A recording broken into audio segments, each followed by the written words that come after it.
Who's in that hallway? He said he'd shoot us. Who's out there? They'll shoot.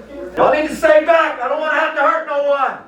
They'll shoot us if we step out. You guys stay back. I don't want to have to hurt anybody in this room. Don't force me to do it. You need to back up. Are we going? That's it? Suspect down, suspect down.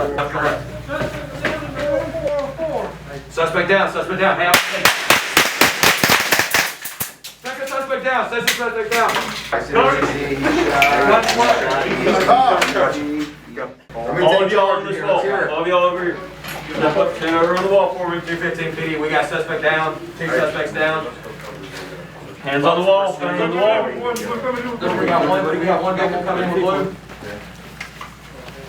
The problem with an active shooter event, they usually only last about 8 to 10 minutes is the standard time. Now obviously some of them have lasted a little bit longer, some of them a lot shorter, but you know, you take a national average of about 8 minutes.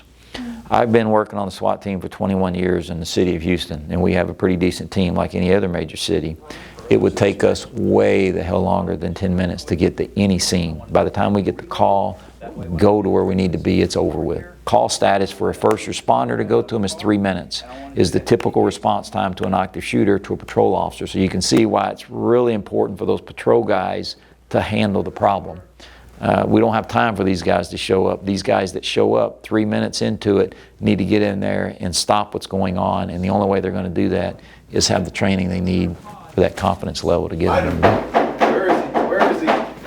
So the way we play this out is we teach them tactics. So we teach them from outside, coming inside. We teach them tactics, how to move down hallways safely, how to deal with rooms.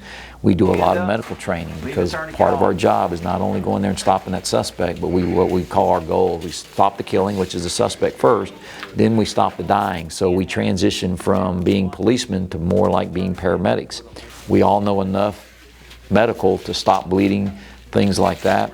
And then we go to basically rapid casualty evacuation. So it's our job to get these people out of this building to somebody who can really save their life at a hospital. Now we can actually carry them in pretty good ways like this. Two things you can never do is never say it's never going to happen here. All right, so you should prepare for it. I can't say they had that mentality in Uvalde, but a small city like that, everybody knows each other. You would never dream of it occurring, but obviously it occurs every single place. Major cities, small towns, it doesn't matter, okay? I would strongly advise people, especially departments, cities, to at least have preparedness for something like this to occur.